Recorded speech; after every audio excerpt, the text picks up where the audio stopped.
Чем занимаются дома ваши дети? Вот пример.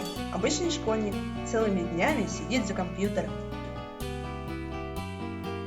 Вася, ты опять за компьютер сел?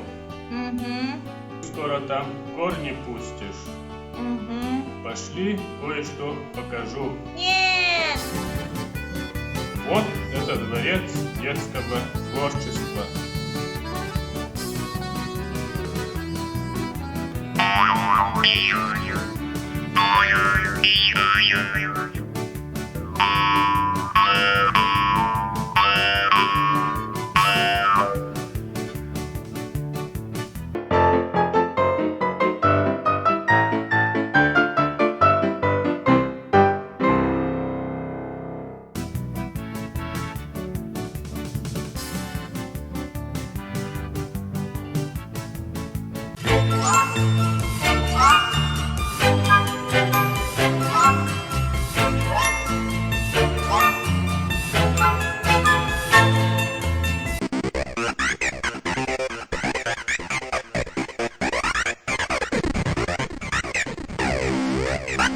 Молодец!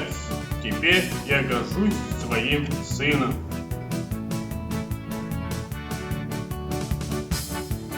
Вот так благополучно закончилась эта история.